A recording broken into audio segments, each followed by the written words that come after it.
নষ্ট করবা না, কারো উপরে কোনো জুলুম করবা না, গালি দিবা না, মিথ্যা বলবা না। যেটা সরকারের কোটি টাকার তৈরি করা বাহিনী পারে নাই, এর থেকে বেশি আলেমায়ে কেরাম কান্না করে পাও দইরা বেশি তৈরি করেছে। বহু ডাকাত ওলামায়ে কেরামের সোহবত নিয়া আজকে 5 ওয়াক্ত নামাজি, মদের আড্ডা থেকে ফিরিয়া এখন 5 বেলার নামাজি, লক্ষ লক্ষ পথহারা মানুষ আল্লাহর পথে চলে, দ্বীনের পথে চলে, জুলুম করে না, মিথ্যা বলে না, কারো হক নষ্ট করে না, আগে করত। এরকম আল্লাহর বান্দায় জমিনে আছে না নাই? এদের পেছনে একমাত্র অবদান হলো উলামায়ে কেরাম। বিনিময় কি দিয়েছো? দিয়েছো গালি, ফেসবুক করেছো গরম, ওলামাদের বিরুদ্ধে লেখালেখি করেছো। কি লাভ হয়েছে? তোমার কোনো লাভ হয় নাই, বরং তোমার কপাল পুড়ে গেছে, তোমার কপাল পুড়ে গেছে। এত সুন্দর আয়োজন, হাজার হাজার হাজার মানুষ কলিজা দিয়া কান্না করে মোনাজাতে দোয়া করে, তোমার চোখে পানি নেই। তোমার চোখে পানি নাই কেন?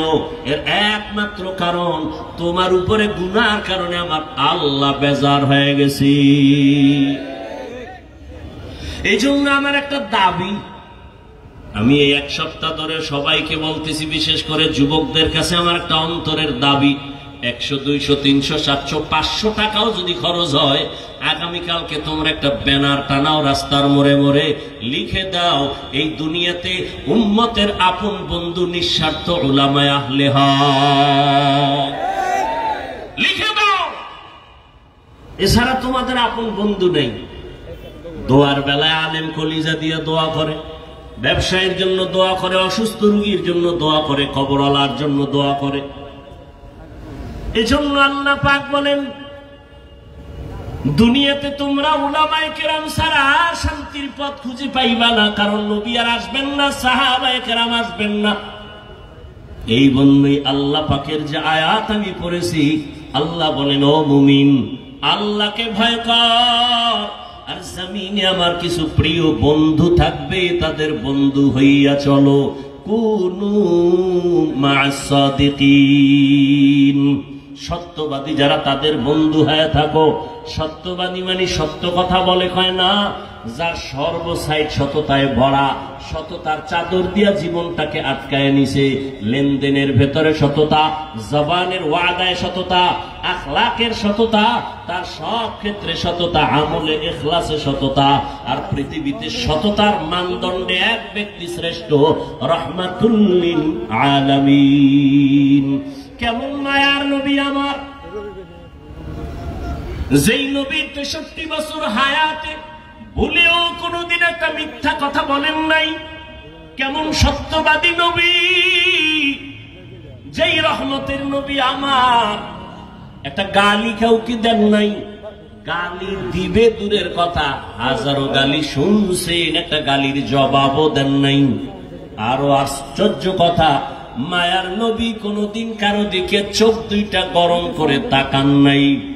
কেমন মায়ার নবী আল্লাহ আমাদের দান করেছেন, যেই নবীকে দেখার জন্য গর্তের পিপিলিকা আল্লাহর কাছে আরজি পেশ করে। আর ওই নবীর উম্মত হইয়া আমরা সেই নবীকে চিনতে পারি নাই। ও যুবক আল্লাহর গোলাম, যদি নবীরে চিনতে পারতে রে যুবক, দলের মোহাব্বত নিয়ে রাস্তায় মিছিল করো, নেতার পক্ষে মিছিল করো। আমার নবীরে যারা গালি দেয় তাদের বিরুদ্ধে কেন তুমি রাস্তায় দাঁড়াও না? যদি তুমি নবীর মায়া মোহাব্বত নিয়ে রাস্তায় দাঁড়াইতা, এই সোনার বাংলায় নবীর দুশ্মন কোনদিন চোখ তুলে কথা বলার সাহস পেত না। তুকু যাও সুন্নতে আহমদ কুজাবা মুহাম্মদ কেবুয়ত নিসবত রাহমান আহাব্বা সুন্নতি কৌলে রসুল মজদায়ে কা নামাই হাম কুন কবুল। এরে নবীর উম্মত, তাহলে এতক্ষণ আলোচনায় কি বুঝলেন? ওলামায়ে কেরাম লাগবেনি? জোরে বলেন। যারা মহাপণ্ডিতি করে বলে আমার আলেম লাগে না, কোনো মুরব্বী লাগে না, আল্লাহর কসম তাদের দুনিয়াও বরবাদ পরকালও বরবাদ।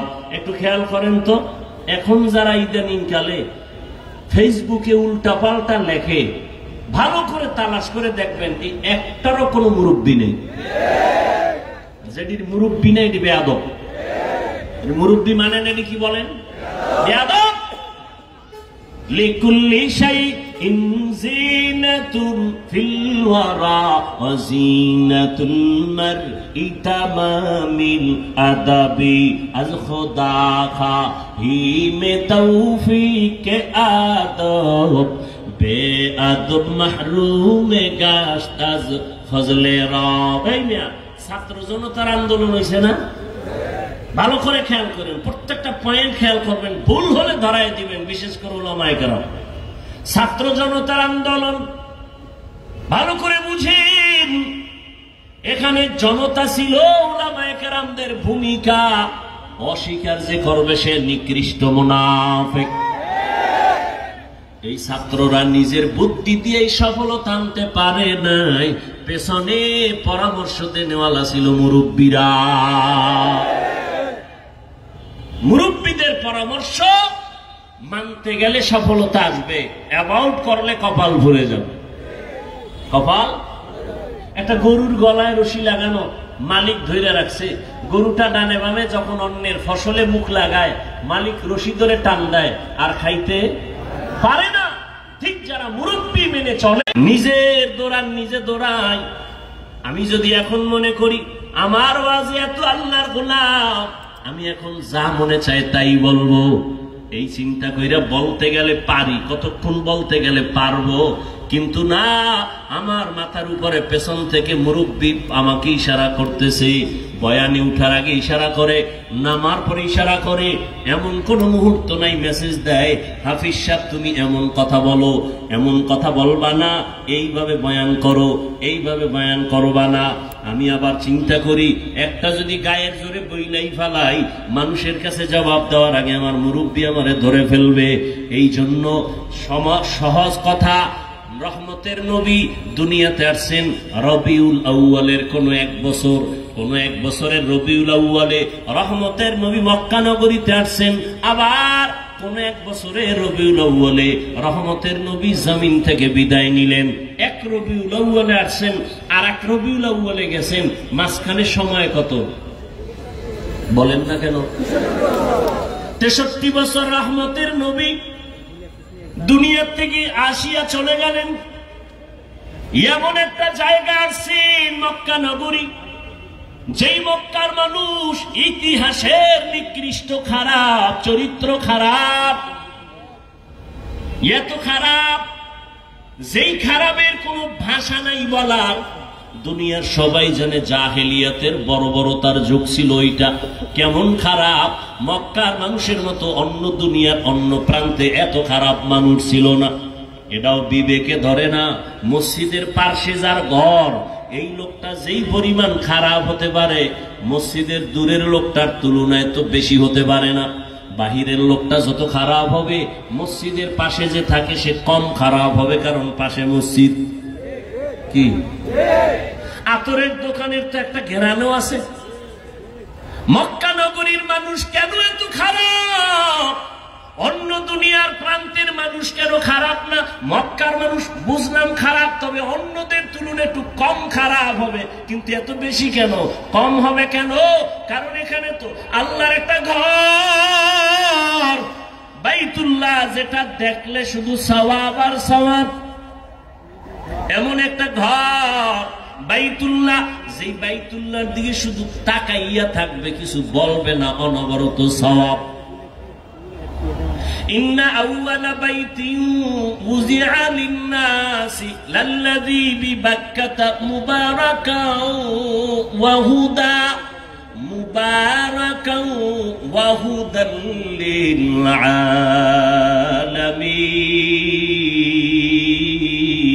আলামিন। আল্লাহ জমিনটা বানায় একটা ঘর বানাইলেন, কোন বাসিন্দা নাই, জমিন বানায় আল্লাহ ঘর বানাইলেন মক্কা নগরীতে, বাইতুল্লাহ। এমন একটা ঘর যেদিকে তাকাইলে সওয়াব, এমন একটা ঘর যে এরিয়ার মধ্যে ঢুকলে তার নিরাপদ। হাজাল বালাদিল আমিন, নিরাপদ শহর, এমন একটা ঘর যেই ঘরের এরিয়ার মধ্যে ঢুইকা একবার যদি বলে আল্লাহ, 1,00,000 বার আল্লাহ বলার সওয়াব পেয়ে যাবে। একটা সেজদা যদি দেয় 1,00,000 সেজদার সওয়াব আল্লাহ দান করবেন। এই ঘরের পাশের মানুষগুলো এত খারাপ কেন? বিস্তারিত জবাবের নির্যাস হলো, এই মানুষগুলো এত খারাপ হওয়ার কারণ এদের কোনো মুরব্বী নাই, এদের কোনো অভিভাবক নাই। ঈসা নবী চলে গেছেন, আর মাঝখানে কোনো নবী নাই। সর্বশেষ রহমতের নবী আসছেন, মাঝখানে মানুষগুলো অভিভাবক হারাইয়া মন মতো চলে, যার পেছনে কোনো ডিরেকশন দেনেওয়ালা নাই, গাইড দেওয়ার কেউ নাই। তখন তার চলার কোনো ব্যালেন্স থাকে না, কথার ব্যালেন্স থাকে না, বেপরোয়া ভাবে চলে। আল্লাহ পাক মানুষের আবার ব্যালেন্স গুলো ঠিক করার জন্য যেমন আদম থেকে নবী পাঠাইতেই থাকলেন, আমার নবীর এসে ব্যালেন্স ঠিক করার জন্য আবার অভিভাবক করে নবীকে পাঠাইলেন মক্কা নগরীতে। রহমতের নবী মক্কা নগরীতে আসছেন, আশাটাকে বাংলায় বলে শুভাগমন, জন্ম মোবারক, আরবিতে বলে মিলাদুন নবী। কি বলে? মিলাদুন নবী। সংক্ষেপ কথা বলে যায় 1 মিনিটে। রহমতের নবীর শানে কয়েকটা শব্দ আমাদের ভারত, বাংলাদেশ, পাকিস্তানে প্রচলিত নবীর আশেকদের মাঝে। একটা শব্দ হলো মিলাদুন নবী, আর একটা শব্দ হলো সিরাতুন নবী, আর একটা শব্দ ওয়াফাতুন নবী, আর একটা শব্দ দাওয়াতুন নবী। এই শব্দগুলোর বিশ্লেষণ আমি দিব না, তবে সংক্ষেপে বলবো, এই 4টা শব্দ মিলাদুন নবী, সিরাতুন নবী, দাওয়াতুন নবী, ওয়াফাতুন নবী, 4টা শব্দ আমার একমাত্র রহমতের নবীর শানের শব্দ। এই 4টা শব্দ মুসা নবীর বেলায় ব্যবহার হয় না, ঈসা নবীর বেলায় ব্যবহার হয় না, ইব্রাহিম নবীর বেলায় ব্যবহার হয় না।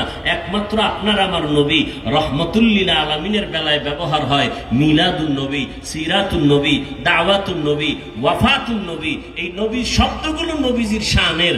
অতএব এই শব্দকে যারা ছোট দেখবে তাদের ঈমান ছোট হয়ে যাবে। সহজ কথা, কোনো দ্বন্দ্ব নাই, ইখতিলাফ নাই, দূরত্ব দূর করেন, সবাই এক হন।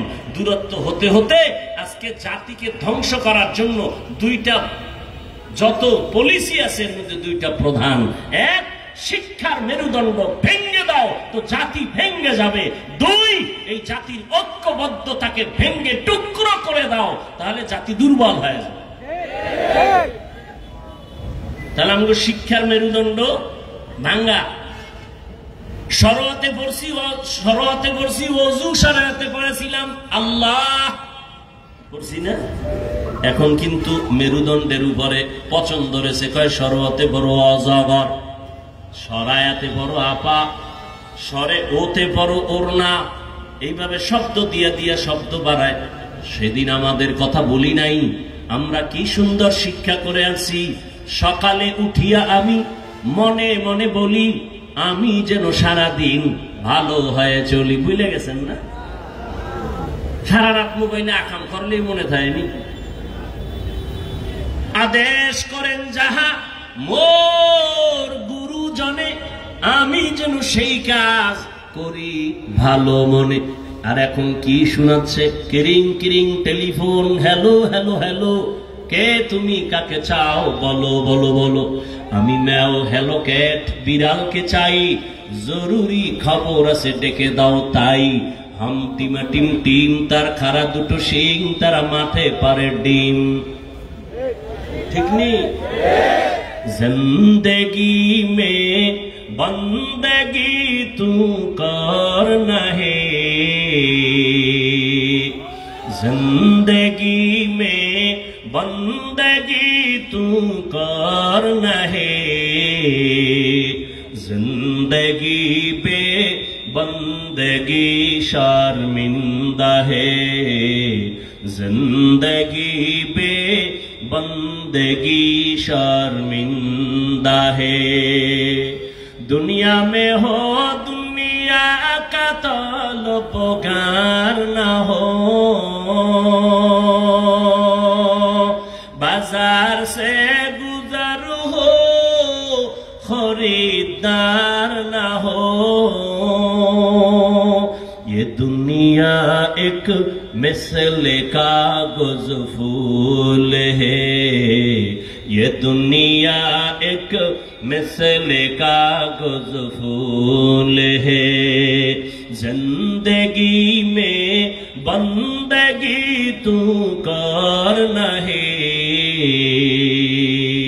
जिंदगी में बंदगी तू करना है। जिंदगी बे बंदगी शर्मिंदा है, जिंदगी बे बंदगी शर्मिंदा है। जिंदगी में बंदगी कुन बंदगी, बंदगी बे जिंदगी शर्मिंदगी। খারাপ লাগে আপনাদের? এত সুন্দর পরিবেশ কে তৈরি করে দিলেন? চিন্তা করা যায়? সারা রাত্র বৃষ্টি, সারা দিন বৃষ্টি, হাঁটু সমান পানি, এর মধ্যে আবার এই আয়োজন। ওই যে শুরুতে বলেছিলাম, বান্দা চাইলে হয় না, আল্লাহ যা চায় তাই হয়। বান্দা চাইছিল জমিনের মধ্যে ইব্রাহিম নামের বান্দা আসতে পারবে না। আল্লাহ কয় আমি ইব্রাহিমকে পাঠাবো। ঠিকই নমরুদের কথা হয় নাই, নমরুদের নাকের ডগায় আল্লাহ ইব্রাহিম নবীরে পাঠালেন। ঠিক নেই? শুধু পাঠান নাই, সেই ইব্রাহিমের দিয়া নমরুদের খতম ঘন্টায় বাড়ি ভরে গেল। ঠিক কাটটা হলো বান্দারটা না আল্লাহটা? ফেরাউন নামের বান্দা চাইল মূসা নামের গোলাম এই জমিনে আসতে দিব না, শত শত বাচ্চাদের হত্যা করলো ফেরাউন নমরুদ। আল্লাহ কয় ফেরাউন না, আমি মুসারে যে তো পাঠাবই, শুধু পাঠাবো না, তোর ঘরে রাইখা তোর টাকা দিয়া বড় বানাও। ঠিকই আল্লাহ তাই করলেন। ফেরাউন চুবায়া শেষ, লোহিত সাগরে চুবানি খাইয়া ধ্বংস হয়ে গেল। এই জন্য বলি আল্লাহ চাইলে সব হয়, বান্দা চাইলে কিছু হয় না। এত সুন্দর বেহেশতের বাগান সবাই আসতেও পারে না, এখানে আসতে হলে কপাল লাগে, কপাল। টাকাওয়ালার অভাব নাই, মক্কার হাজির বড় অভাব। টাকা থাকলেই বাইতুল্লাহ যাওয়া যায় না যদি মাওলায় কপালে না রাখে। মনে চাইলে বেহেশতের বাগানে বসা যায় না আল্লাহ যদি কবুল না করেন। এই বাগানটার এখন এত দাম, রহমতের নবী বলেন বসার সাথে সাথে সবার জীবনের সব গুনাহ মাফ হয়ে গেছে। এত বরকতি মজলিস, এখানে বসে যদি বান্দা দুই ফোঁটা চোখের পানি ছেড়ে মা বাবার জন্য, দেশের জন্য, ভাই বোনের জন্য, পরিবারের জন্য মুসিবত থেকে হেফাজতের দোয়া করে কান্না করে বিদায় হও, আমি আল্লাহ তোমার তওবা কবুল করে নিষ্পাপ শিশুর মতো পবিত্র বানায় দিব। আতিনা ফি দারে দুনিয়া না হাসান, আতিনা ফি দারে উকবা না হাসান, ইয়া গিয়াসাল মুস্তাগীসিন ইহদিনা লিফতিখারা বিল উলুমি ওয়াল গিনা। জান্নাতের সঠিক পথে যদি চলতে চাও, উলামায়ে কেরামের সংস্রবে যাও, বন্ধু বানাও।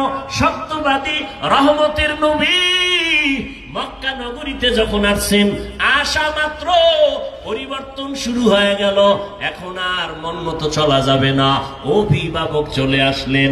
নবীজি এমন আদর্শ দিলেন, মক্কার চরিত্রহীন মানুষগুলো এত খারাপ ছিল, রহমতের নবীকে মাথার মুকুট বানাইয়া যারা কালেমার রশি গলায় লাগাইয়া পথ চলা শুরু করলেন, আল্লাহ তাদের মর্যাদা এত দিলেন। আল্লাহ জিব্রাইল আমিনকে বলেন লিস্টি দিলাম, নবীরে গিয়া দেখায় দাও, এই লিস্টিতে যাদের নাম আছে তাদের ঘোষণা নবী যেন দিয়া দেয়, এরা বিনা হিসাবে জান্নাতি। মক্কার চূড়ান্ত খারাপ মানুষগুলো দুনিয়াতে জিন্দা থাকতেই জান্নাতের টিকিট পেয়ে গেলেন। এটা কি নতুন শুনলেন না আরো আগেও শুনছেন? দুনিয়াতেই জান্নাতের টিকিট হাতে পেয়ে গেলেন আবু বকর, ওমর, ওসমান, আলী সহ 10 জন সাহাবা রাদিয়াল্লাহু আনহুম আজমাইন। এখন তারা ঘুমাইতে গেল, নবীর অভিভাবকত্বের নির্দেশ না মেনে ঘুমায় না। এতদিন মন চাইলে ঘুমাইতো, মন চাইলে উঠতো, খানা পাইলে খাইতো, না পাইলে নাই, ভালো মন্দ যাচাই করতো না। এখন খানা খাওয়ার আগেই একটু চিন্তা করে হালাল না হারাম। খানাটা মুখে দেওয়ার আগে দোয়া পড়ে বিসমিল্লাহি ওয়া আলা বারাকাতিল্লাহ। চলতে গিয়ে এখন মন মতো চলে না। মদিনার নবী অভিভাবক হয়ে বলছে ডাইনে চলবা সুন্নত, নজরটা নিচে রাখবা সুন্নত। এত বড় বড় দামি সাহাবী এখন অভিভাবক মাইনে চলার কারণে নিজের কন্ট্রোলে চলে, এখন ডাইনে চলে, মনে চাইলেই মন মতো চলে না, এখন নজরটা নিচের দিকে রাখে, এখন নিজের বিনয়ী মনে করে চলে। আবু বকরের মতো বান্দা রাষ্ট্র ক্ষমতায় বসিয়াও এতটা আল্লাহর ভয়, রহমতের নবীর ছোঁয়া পাইয়া এতটা কন্ট্রোল, রাষ্ট্র ক্ষমতা আবু বকরের হাতে। রাজনীতির সফল নেতা, রাজনীতির সফল শিক্ষক এখন আবু বকর। ওরে নবীর উম্মতের দল, আবু বকর বসে আছেন।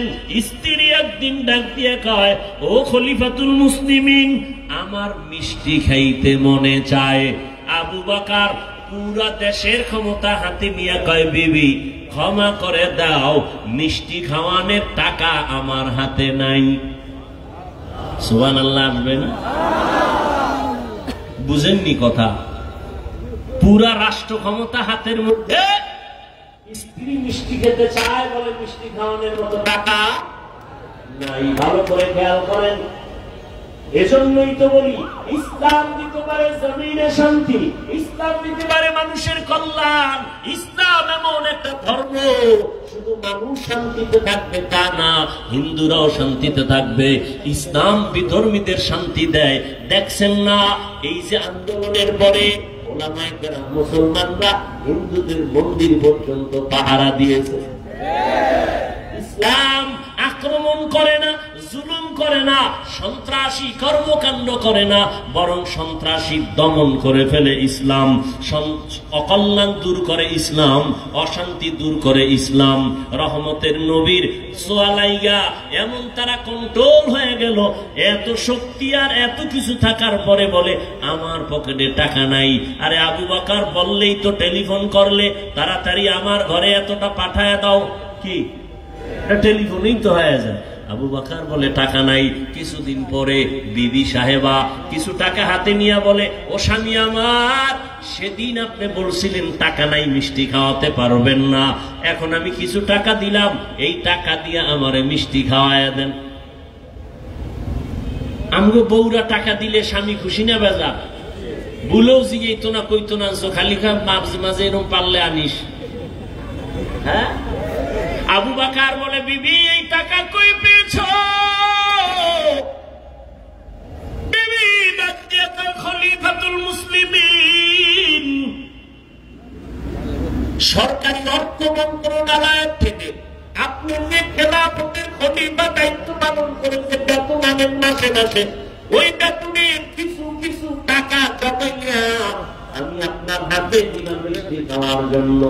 আবু বকর বলে, রে বিবি তো বুঝলাম, আমি যে বেতন পাই ওই বেতনের যে টাকা, এই যে টাকা তুমি আলাদা করছো, এই টাকাগুলো না হইলেও আমার সংসার চলে। অতএব আগামী মাস থেকে আমি বেতন থেকে এই টাকা কমাইয়া নিব।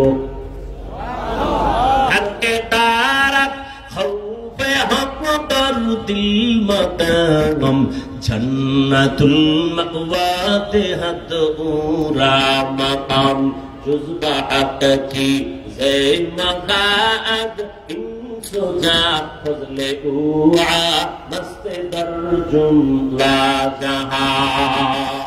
এর নবী আল্লাহর ভয়ের নাম তাকওয়া। এজন্য আল্লাহ কয় আমার প্রিয় বন্ধু সত্যবাদীদের বন্ধু হওয়ার আগে একটা শব্দ, আল্লাহকে ভয় কর, তাকওয়া অর্জন করো, আল্লাহকে ভয় করো, আল্লাহকে ভয় করো।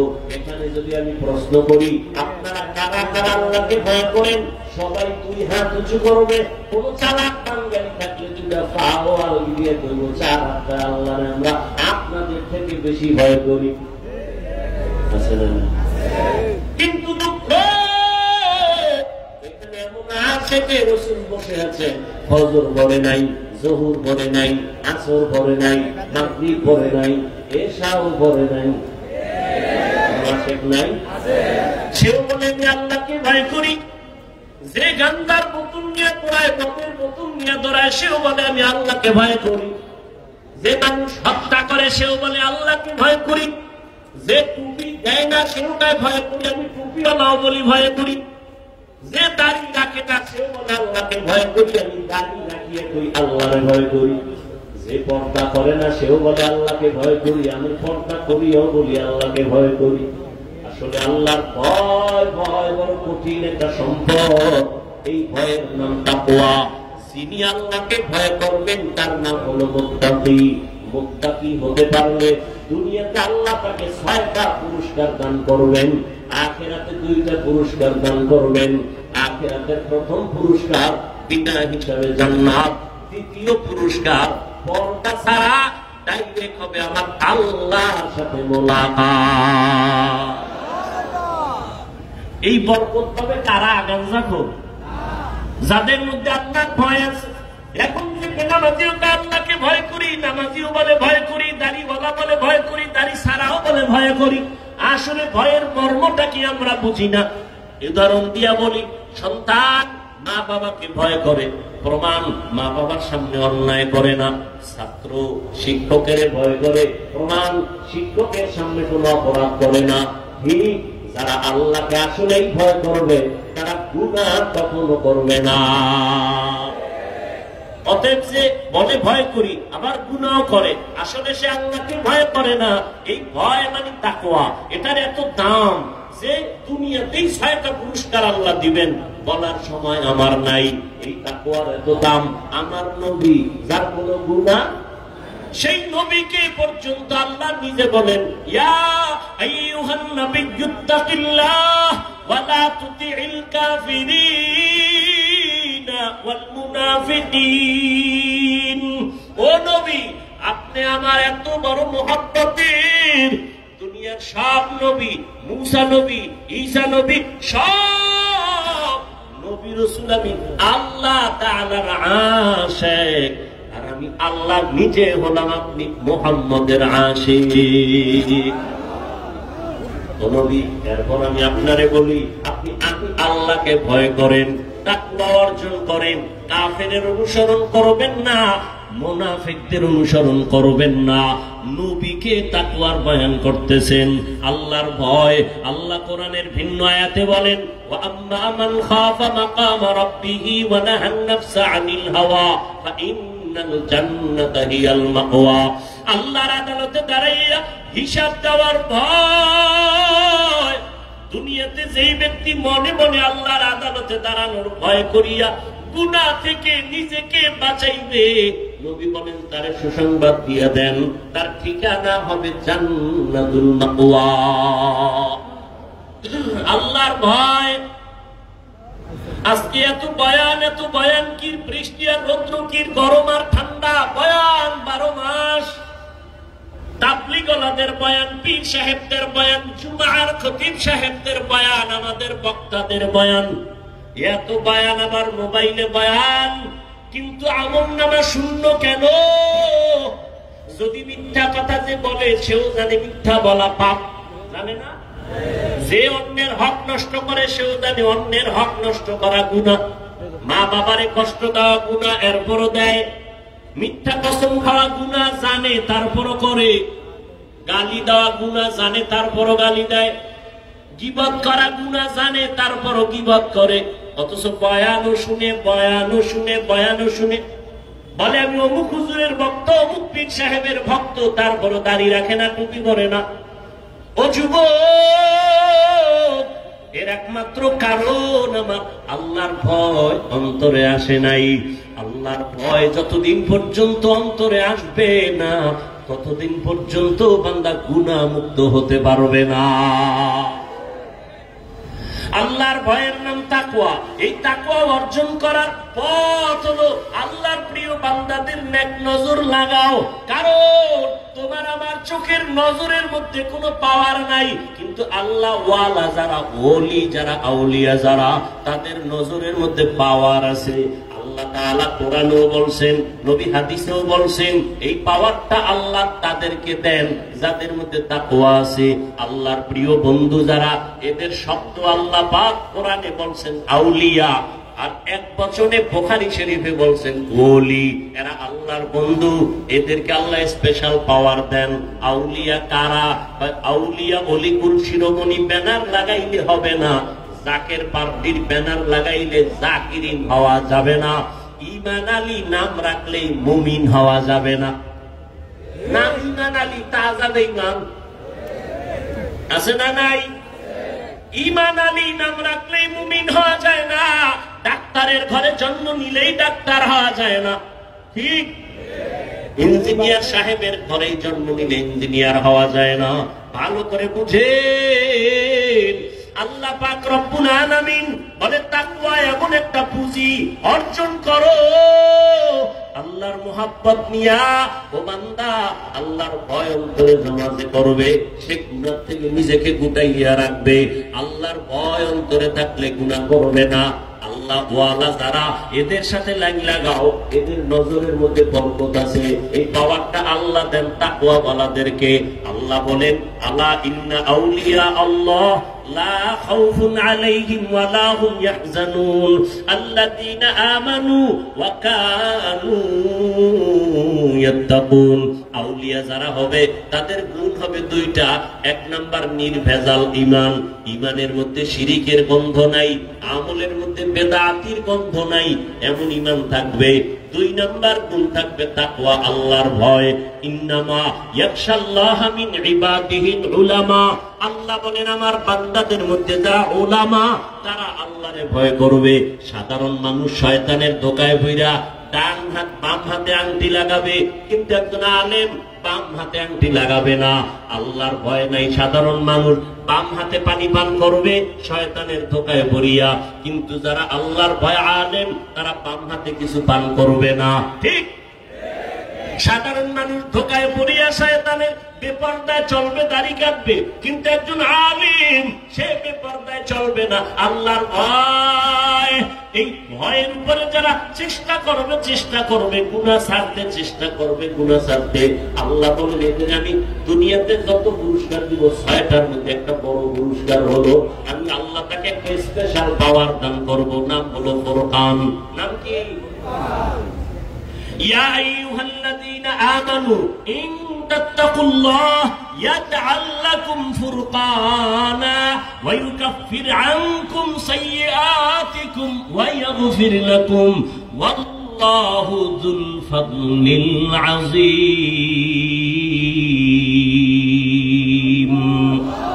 আল্লাহ বলেন, যারা তাকওয়ার উপরে চলবে, আমি তাদেরকে একটা পাওয়ার দান করব। পাওয়ারের নাম ফুরকান। ফুরকান নামের পাওয়ার, এই পাওয়ারটাকে হাদিসের ভাষায় আরেকটা শব্দ দিয়ে বলা হয়েছে। ক্বালান নবী সাল্লাল্লাহু আলাইহি ওয়া আলিহি ওয়া সাল্লাম, ইত্তাকু ফিরাসাতাল মুমিন ফাইন্নাহু ইয়ানজুরু বিনুরিল্লাহ। ও দুনিয়ার উম্মতেরা, আল্লাহর প্রিয় বান্দাদের মনের মধ্যে একটা পাওয়ার আছে, কলবের মধ্যে ফেরাসাতের পাওয়ার।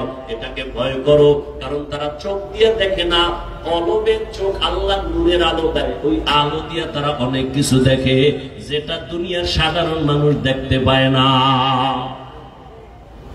খারাপ লাগতেছে? এত সুন্দর বরকতের দোয়া তুইয়া বাড়ি যাইবেন, আমি গুছাই নিতেছি আর অল্প টাইম। ওমরে ফারুক রাদিয়াল্লাহু তাআলা আনহু জুমার খুতবা দিতেছেন, হঠাৎ করে অপ্রাসঙ্গিক ভাবে একটা শব্দ ওমর বলে ফেললেন, ইয়া সারিয়াতাল জাবাল, ইয়া সারি সারিয়াতাল জাবাল, ইয়া সারিয়াতাল জাবাল। কয়বার? তিনবার বললেন। তিনবার মানে ও সারিয়া পাহাড়, ও সারিয়া পাহাড়, ও সারিয়া পাহাড়। সারিয়া নামের বান্দাকে ওমর বলতেছে পাহাড় পাহাড়। সারিয়া কই? ওমর যেখানে খুতবা দেয় সেখান থেকে 3000 কিলোমিটার দূরে। অপ্রাসঙ্গিক ভাবে বলে ফেললেন। সারিয়ার ঘরে জিজ্ঞাসা হইল তুমি শুনছো নি?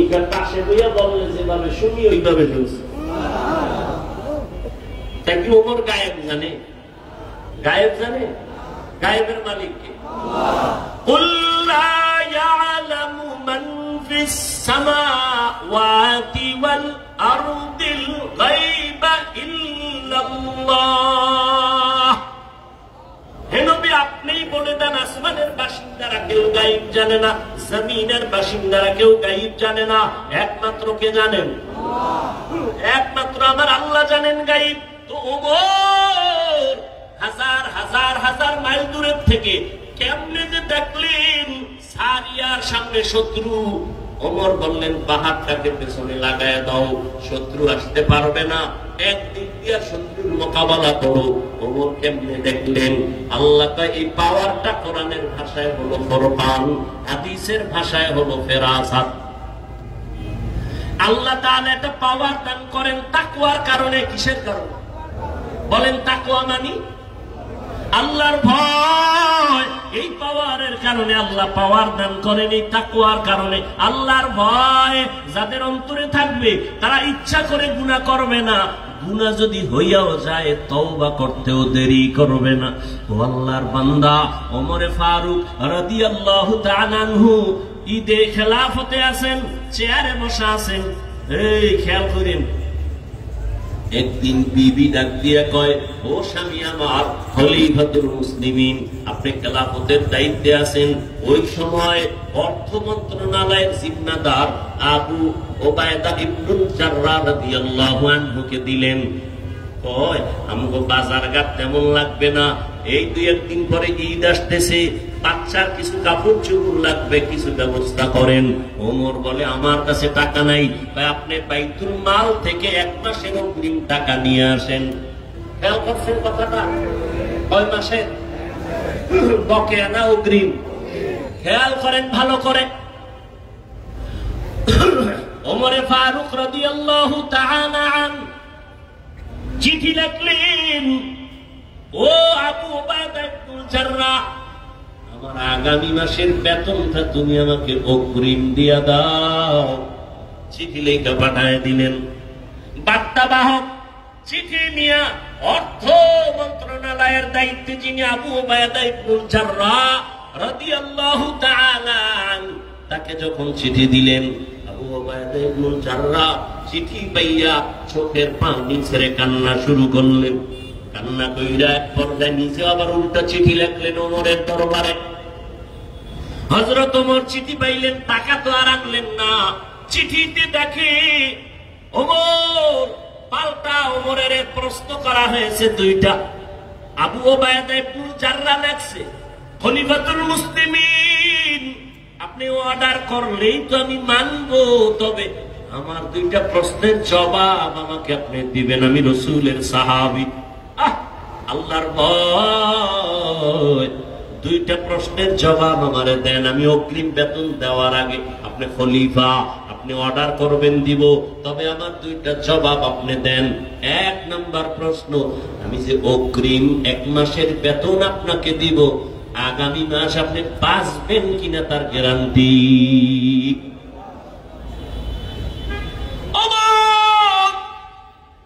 কিং কর্তব্য বিমূঢ় হয়ে চোখের পানি ফেলে কাঁদতেছেন। আবু উবায়দা ইবনুল জাররাহকে অর্ডার করেছি আমি খলিফা, অর্ডার করলেই তো দিবে, আমি মন্ত্রী, টেলিফোন করেছি, অন্য মানুষ আমাকে প্রশ্ন করা ছাড়া দিবে, কিন্তু না, ইসলাম এমন ধর্ম, রাসূলের আদর্শ এত সুন্দর, গোলাম মালিকের প্রশ্ন করবে, বেইনসাফি করার কোন সুযোগ নাই।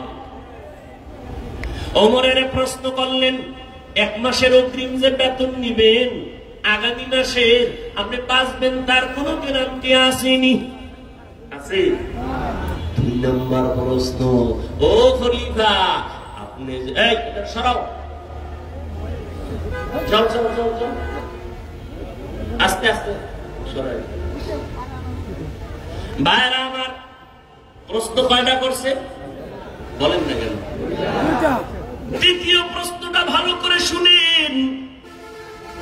খলিফাতুল মুসলিমিন হযরত ওমর কাগজটা পাইয়া দেখে দ্বিতীয় প্রশ্ন আবু উবায়দা ইবনে জাররাহ বলতেছেন, ও খলিফাতুল মুসলিমিন আপনি যে 1 মাসের অগ্রিম বেতন চাইতেছেন, বলেন আপনি আজকে খলিফা আছেন, আগামী মাসে জনগণ আপনারে চেয়ারে রাখবে কিনা জবাব দেন। বুঝেননি কিছু? কি বুঝেন? ওমরের মতো ব্যক্তি যাকে শয়তান দেখলে ভয় পায়, সেই ওমরকে এত কঠিন প্রশ্ন। 1 নম্বরে আপনি 1 মাসের অগ্রিম বেতন চাইলেন, বাঁচবেন কিনা গ্যারান্টি। দ্বিতীয়, আপনি আজকে চেয়ারে বসে আছেন, ক্ষমতার মালিক, আগামী মাসে যে আপনি চেয়ারে থাকবেন আর জনগণ রাখবে তার গ্যারান্টি। আগামী মাসে চেয়ারে থাকবেন না জোহরের আগে চলে যাবেন, গ্যারান্টি নাই। অতএব অগ্রিম বেতন আমি কেমনে দিব?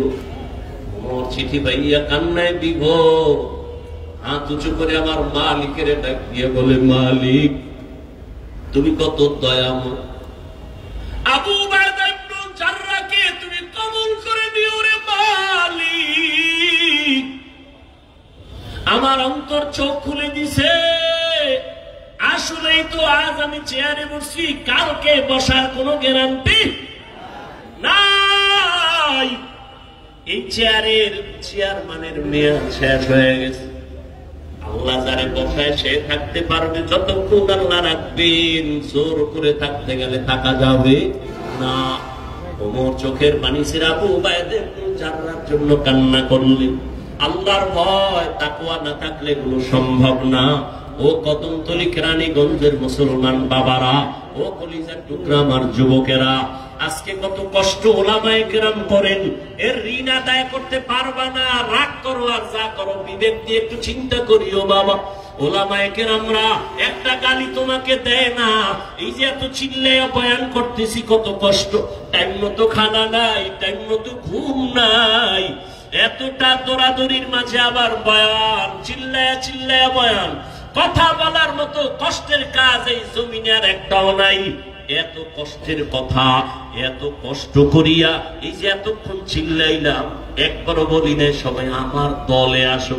আমি কোন দলের পথে দাওয়াত দেই নাই। আমি কিন্তু বলি না, এ যুবকেরা স্কুল কলেজ বাদ দিয়ে তোমরা হুজুর হইয়া তসবিহ হাতে নাও, বলছি। তুমি চরমনাই না গেলে জাহান্নামে যাবা বলি নাই, তুমি তাবলীগ না করলে জাহান্নামে যেতে হবে বলি নাই। ও যুবক, স্কুল কলেজ ছাড়িয়া কওমি মাদ্রাসায় যাও, তাও বলি নাই। বরং আমি তোমাকে আশ্বাস দিয়া, কলিজা দিয়া, দোয়া দিয়া বলতে চাই, এতগুলো মানুষের আমিন খালি ফেরত যাবে না। ও যুবক, রহমতের নবী তোমার জন্য কত মায়ার খুশির কথা বলছে। মায়ার নবীকে কত কষ্ট দিছে বেদিন বেঈমানেরা। আমার নবী দুনিয়াতে আইসা বাবা বলে ডাকতে পারেন নাই। 6 বছরে মা হারাইয়া নবী অসহায়, চারদিকে রসুলের দুশমন আর আক্রমণ। আমার নবী দোয়া করলে উহুদ পাহাড়টা স্বর্ণ হয়ে যাইত। কিন্তু সেই নবী বলেন, ও যুবকেরা, আমি মুহাম্মদের এত কষ্ট, এত কষ্ট, এত কষ্টের জীবন আমার বংশের লোকেরা শুধু শুধু আমার উপরে হিংসার বশীভূত হইয়া আমাকে শিয়াবে আবু তালিবের মধ্যে গৃহবন্দী করে 3টা বছর রেখেছে। আমাকে পানি দেয় না, খানা দেয় না। আমি আল্লাহর এত পেয়ারা গোলাম, আমি গাছের পাতা সিরা সিরা চাবাইয়া চাবাইয়া খাইয়া নিজের পেটের ক্ষুধা নিবারণ করেছি। ওই সময় আমার বিরোধিতা করেছে যারা বুড়া, আর আমি মুহাম্মদের উপকার করেছে যারা তারা যুবক। যুবকেরা আমার উপকার করেছে, বুড়ারা আমার বিরোধিতা করেছে। ও যুবক বাবা, আল্লাহর নবী যুবকদের জন্য কত খুশির কথা বললেন। রহমতের নবী উপকার করেছে যুবক। ও যুবক বাবা, তুমি কি উপকার করলা রহমতের নবীর? তুমি মুসলমান, আমিও মুসলমান, তোমার পাও ধরে ধরে বয়ান করি, নামাজের কথা বলি, তুমি নামাজ পড়তে চাও না, আর আমি নামাজ ছাড়তে চাই না। তুমিও মুসলমান, আমিও মুসলমান, তোমার আমার আল্লাহ এক, তোমার আমার নবী নাকি আলাদা? তোমার আমার ধর্ম এক, তোমার আমার কাবা এক, তোমার আমার কোরআন এক, হাদিস, তোমার আমার কালেমা এক, দুনিয়াতে আসছি তাও এক, মরণকালে কাফনের সংখ্যা হবে 3টা তাও এক। আমি বক্তার সম্মানে একটা কাফন কেউ বাড়াইয়াও দিবে না, তুমি গরিব রিক্সাওয়ালা হলেও একটা কাফন কেউ কমাইয়া দিবে না, কালার হবে আলাদা। আমি হুজুরদের কাফনের কালার হবে একরকম, যারা হুজুর না তাদের কাফনের কালার হবে ভিন্ন। কে হুজুর, কে হুজুর না, কে মালিক, কে গোলাম, কে ডাক্তার, কে রুগী, কে ইমাম, কে মুক্তাদি, সবার বেলায় কাফনের কালার এক। কাফনের উপরে লেখা থাকবে বড় হুজুরের লাশ, তাও থাকবে না রে বাবা। সব আজকে আমি বক্তা বক্তা হইয়া কত ভাব দেখাই, তুমি শ্রোতা, তুমি দুর্বল, তুমি ডাক্তার হইয়া ভাবে আসো, আমি রোগী হইয়া সিরিয়ালে কষ্ট পাই। কিন্তু কাফনের মধ্যে যেদিন ঢুকবো ওই দিন সবার বাহাদুরি শেষ হয়ে যাবে। মালিকের লাশটা যেমন করে থাকবে, গোলামের লাশটাও তেমন করে থাকবে, ইমাম সাহেবের লাশটা যেমন থাকবে, মুক্তাদির লাশটাও তেমন থাকবে। সবার বেলায় 3টা সাদা কাফন, কবরের সাইজও হবে এক। কবরে রাখার পরে প্রশ্ন হবে 3টা তাও এক। আমাকেও যেই প্রশ্ন, আপনাদেরও সে একই প্রশ্ন। রবের পরিচয় দাও, ধর্মের পরিচয় দাও, রাহমাতুল লিল আলামিনের পরিচয় দাও। এই 3টা প্রশ্নের জবাব যারা দিতে পারবে, নবী বলেন সাথে সাথে আল্লাহ গায়বী আওয়াজ দিয়ে বলবে, ও ফেরেশতা, এর কবরটা বেহেশতের সাথে রাস্তা বানায় জান্নাতের ফয়সালা করে দাও। আর এই 3টা প্রশ্নের জবাব যারা দিতে পারবে না, নবী বলেন আমার আল্লাহ গায়বী আওয়াজ দিয়ে বলবেন, এই নাফরমান, এই বেনামাজির কবর জাহান্নামের সাথে রাস্তা খুলে দাও। ও যুবক, আমি আজকে তোমার মতো প্যান্ট শার্ট টাই লাগাইয়া দাড়ি কামাইয়া যদি রাস্তায় চলতাম, কেউ আমারে বাধা দিত না। কিন্তু বাবা, আজকে টুপি মাথায় দিলে মাথা গরম লাগে, কম বুঝি না। দাড়ির কারণে যৌবনের ভাব চলে যায়, তাও বুঝি। জামার কারণে গরম লাগে, তাও বুঝি। এই টুপি দাড়ির কারণে কত গালি শুনলাম, এরপরও কেন টুপি ছাড়ি না, কেন দাড়ি ফালাই না, কেন বেপরদায় চলি না? তোমার টুপি মাথায় দিতে লজ্জা লাগে, আর আমার টুপি খুলতে লজ্জা লাগে। তোমার দাড়ি রাখতে লজ্জা লাগে, আর আমার দাড়ি কাটতে লজ্জা লাগে। তোমার পর্দা করতে লজ্জা লাগে, আর আমার পর্দা না করলে লজ্জা লাগে। তোমার মসজিদে ঢুকতে লজ্জা লাগে, আর আমার মসজিদে না ঢুকলে লজ্জা লাগে। ও বাবা, কারণটা কি? তোমার আমার আল্লাহ এক, নবী এক, কোরআন এক, হাদিস এক, কাবা এক, মরণ এক, কাফন এক, কালার, কবরের প্রশ্ন এক। এরপরও কেন তুমি ওলামায়ে কেরামের পাও ধরা বুঝানোটাও কেন মানো না? আসলে কি মনে মনে ভাবছো কোরআন মিথ্যা? থাকলে বলো, যদি প্রমাণ দিতে পারো কোরআন মিথ্যা, এখন আমি দাড়িটা কেটে ফেলবো, নামাজ বাদ দিয়া ল্যাংটা নাচ গান করবো, আল্লাহর বিরুদ্ধে রাস্তায় নেমে যাব। কিন্তু তুমি কেন ১৫০০ বছর পর্যন্ত আল্লাহর কোরআনের একটা ভুল কেউ বের করতে পারে নাই, বরং বহু বিধর্মী কালেমা পড়ে মুসলমান হয়ে গেল। এ শুধু তাই না, ও যুবক, সবাই যে খারাপ তাও না। তোমার মতো যুবক জীবনে মাদ্রাসায় পড়ে নাই, স্কুল কলেজে পড়ে, 5 বেলার নামাজ পড়ে, সত্য কথাটা স্বীকার করো, আছে না নাই? তুমি তোমাকে প্রশ্ন করো, তুমি কেন পারবা না?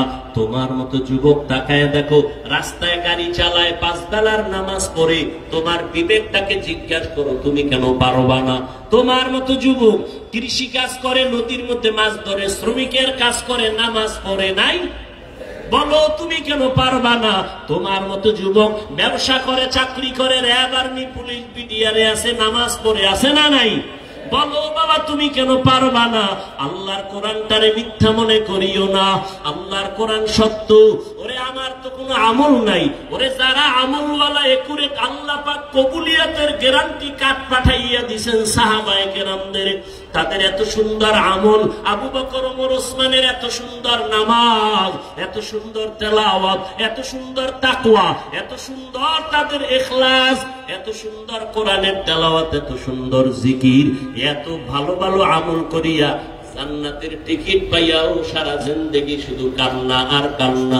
নবী বলেন, আমি একদিন রাতের বেলা শুনি, আমার হুজরার পাশেই তো মসজিদে নববী, আমি শুনি কানের মধ্যে কান্নার আওয়াজ আসতেছে। আমি নজর করে দেখলাম কে কান্না করে গভীর রাতে।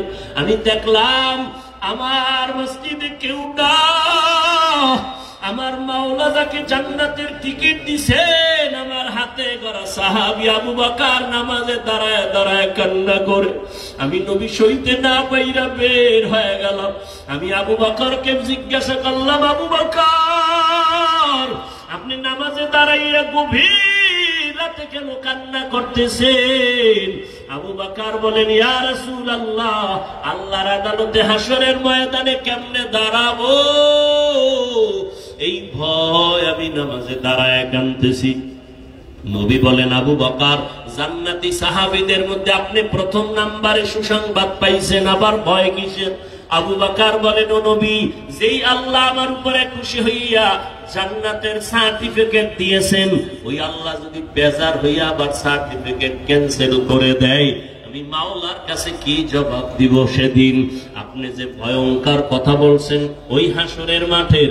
আম্মা জান আয়েশা বলেন, রহমতের নবীও কাঁদতেছেন কবরের ভয়ে, হাসরের ময়দানের ভয়। কিয়ামতের ময়দানটা হবে এই জমিন, নবীরা সমস্ত মানুষগুলো উলঙ্গ দাঁড়াবে, নারী পুরুষেরা। আম্মা জান আয়েশা বলেন, নবী, হাসরের ময়দানে নারী পুরুষ যদি উলঙ্গ দাঁড়ায়, লজ্জা কি কেউ পাবে না, শরম পাবে না? নবী বলেন, শরম পাবে দূরের কথা, এমন আযাব শুরু হয়ে যাবে, একদিকে সূর্যের গরম, অন্যদিকে জাহান্নামের আওয়াজ, অন্যদিকে রহমতের নবী বলতেছেন আমার আল্লাহর রাগান্বিত আওয়াজ, লিমানিল মুলকুল ইয়াউম লিল্লাহিল ওয়াহিদিল কাহ্হার। ও যুবক, কয়দিন আর যৌবনের বাহাদুরি করে নামাজ ছাড়বা, বেপরদায় চলবা, দাড়ি কাটবা? তোমার মতো কত যুবক তো এই ছাত্র জনতার আন্দোলনে কবরে চলিয়া গেল। ও যুবক বাবা, কত যুবকের লাশ গাড়ির নিচে তাকায় দেখো, এমন একটা দিন নাই বাসের নিচে, গাড়ির নিচে, পানির নিচে যুবকের লাশ নাই। কয়দিন আর বাঁচবারে যুবক বাবা? আজকে তুমি যত বান্ধবী দেখো আর বন্ধু দেখো, ওরে আজরাইল যখন এসে যাবে কেউ নাই, তোমার আমার গায়ের গেঞ্জিটা পর্যন্ত বেলেট দিয়া কেটে কেটে রেখে দিবে। কেউ নাই। কই আমার বন্ধু যদি শুনে তুমি আমি মরে গেছি, সাথে সাথে বন্ধু মোবাইল থেকে নাম্বারটা ডিলিট করে ফেলবে, বলবে তো মরিয়া গেছে, এখন আর নাম্বার মোবাইলে রাইখা লাভ নাই। আমার হাতের ঘড়ি বলি আমার ঘড়ি, আমি মরিয়া গেলে ঘড়িটা আর একজনে হাতে দিয়া বলবে তার মালিক আমি। আমার মোবাইলটা আর একজনে হাতে নিয়ে বলবে মোবাইলটা আবার। আমার বাড়ি আমার বাড়ি আমার গাড়ি যাই বলি সবাই আমাকে নামায় বলবে বাড়ির মালিক আমি। আমারে 3টা সাদা কাপড়ের প্যাকেট বানাইয়া জানাজা পড়াইয়া এমন একটা কবর বাসবাগানে নিয়ে রাখবে যেখানে বাতি নাই, সাথী নাই, কোনো আপন কেউ নাই। আমার মা কোথায়, বাবা কোথায়, ভাই কোথায়, বোনেরা কোথায়, বন্ধু কই? এখন আমি ডানে বামে দেখবো মাটি আর অন্ধকার আর মাটি। ওই কবর দেখা উসমান রাদিয়াল্লাহু তাআলা আনহু কান্না করেন। ও উসমান, আপনি জান্নাতি সাহাবী, কান্দেন কেন? বলে অন্ধকার কবরে গিয়া যদি 3টা প্রশ্ন দিতে জবাব দিতে না পারি, আমার মাওলার গাইবি আওয়াজ হবে, ও কবরের মাটি এই নাফরমানের 2 পার্শ্ব থেকে জোরে জোরে চাপ দাও। কবরের মাটি চাপ সহ্য করতে পারবি না রে যুবক। একটা মশার কামড় সইতে পারি না, একটা বেতের বাড়ি সইতে পারি না, সূর্যের গরম সইতে পারি না, জাহান্নামের গরম কেমনে সহ্য করব? হাসরের ময়দানে জাহান্নামের গরম কেমনে সহ্য করবা? সাহাবায়ে কেরাম যদি এত আমল তাকওয়া নিয়েও কান্না করতে পারেন, ওমরের মতো বান্দা কাঁদতে পারেন, তুমি আমি তো যা করি আমল নাই, নামাজ নাই, রোজা নাই, দাড়ি নাই, টুপি নাই। ও দাড়িওয়ালা, দাড়ি কামানেওয়ালা ভাইরা, বেপরদাওয়ালা ভাইরা, ও পর্দার আড়ালের মা বোনেরা, ও বৃদ্ধ বাবাজিরা, দুনিয়াটা কিছুই না রে বাবা। সাহাবাদের কান্না যদি হয় তোমার আমার কান্না করতে করতে তো বুক ফাটিয়া মরিয়া যাওয়ার কথা, অথচ তোমার আমার চোখে পানি নাই। অন্যেরা যদি কান্না করে তাও তুমি পছন্দ করো না রে বাবা। এখনো সময় আছে, দুইটা চক্ষু বন্ধ করে মরণের জন্য একটু চিন্তা করে আমার মালিকের অন্তর খুলিয়া মনে মনে ডাক দাও, হে আল্লাহ, ও দয়ার মালিক, তুমি এত বড় দয়াময়। আমার দুনিয়াতে আসার পরে মা বাবায় কত মিষ্টি খাইলেন, আনন্দ করলেন, আমি কত পবিত্র। আজকে আমি এতটাই গুনার কারণে নাপাক। আমার গুনার কথা আমার মা জানে না, ভাই জানে না, বোনেরা জানে না, আমার পরিবারের কেউ জানে না। গুনার কারণে মনে হয় আমার হাত না পাক, আমার চোখ না পাক, আমার জিহ্বা না পাক, অন্তর না পাক। আজকে আমার গুনার খবর ভাই জানলে আমাকে ভাই বলে সম্মান করত না, স্ত্রী জানলে স্বামী বলে বরণ করত না, মা বাবা আমার অন্যায়ের খবর জানলে ভালো চোখে তাকাইতো না। ও আল্লাহ, তুমি কত দয়ার মালিক। আমার হাজারো গুনাহ দেইখা রাগ করিয়া পানি বন্ধ করো নাই, বাতাস বন্ধ করো নাই, সূর্যের আলো বন্ধ করো নাই। ও আল্লাহ, আজকে তওবার নিয়তে ময়দানে হাজির হয়েছি। শয়তানের ধোকায় পড়ে কত দাড়ি কাটছে, কত নামাজ ছাড়লাম। আল্লাহ, আজকে থেকে তওবা করলাম, মরিয়া গেল আর নামাজ ছাড়বো না, দাড়ি কাটবো না, বেপরদায় চলবো না, মা বাবার সাথে বেয়াদবি করবো না, ওলামায়ে কেরামের পরামর্শ নিয়ে নবীর তরিকা মানিয়া 5 বেলার নামাজ পড়বো। ও যুবক বাবারা, বৃদ্ধ বাবাজিরা, পর্দার আড়ালের মা বোনেরা, ব্যবসায়ী ভাইরা, জীবনে যত মিথ্যা বলছেন তওবা করেন মনে মনে। আর মিথ্যা বলবেন না, গালি দিবেন না, কারো বিরুদ্ধে যাবেন না, গীবত করবেন না। নিজের সন্তান পরিবারকে আদর্শওয়ালা বানাবেন, নামাজি বানাবেন, পর্দাওয়ালা বানাবেন, কোরআন তেলাওয়াত শিখবেন, শিখাবেন, নবীর তরিকায় নামাজ পড়বেন, পড়াবেন, ওলামায়ে কেরামের পরামর্শ নিয়ে চলবেন। তওবার যদি অন্তর তৈরি হয়ে থাকে রে যুবক, যদি মুনাফিকি না থাকে, অন্তর যদি তৈরি হয় তওবার জন্য, যাদের অন্তর তৈরি আছে, মরিয়া গেল নামাজ ছাড়বেন না, দাড়ি কাটবেন না, বেপরদায় চলবেন না, মা বাবাকে কষ্ট দিবেন না, ওলামায়ে কেরামের দোয়া নিয়ে চলবেন, নবীর তরিকা মেনে চলবেন। তওবা করার মতো যদি অন্তর কারো তৈরি হয়, দুটো হাত আমার আল্লাহকে দেখায় দাও। আল্লাহ, হাতগুলো কবুল করে নেন, তওবা কবুল করে নেন, তওবার উপরে মজবুত হইয়া চলার মতো তৌফিক দান করেন, আমিন। আলহামদুলিল্লাহি রাব্বিল আলামিন, والصلاة والسلام على سيد الأنبياء والمرسلين وعلى آله وأصحابه أجمعين يا أرحم الراحمين يا أرحم الراحمين يا أرحم الراحمين رب ارحمهما كما ربياني صغيرا اللهم إنك عفو كريم تحب العفو فاعف عنا اللهم إنا نسألك رضاك والجنة ونعوذ بك من سخطك والنار اللهم إنا نعوذ بك من البرص والجنون والجذام وسيء الأسقام উদয়ার মালিক কুদরতের নজর দিয়ে তাকায় দেখেন আমরা গুনার বোঝা নিয়ে আপনার দরওয়াজায় হাজির।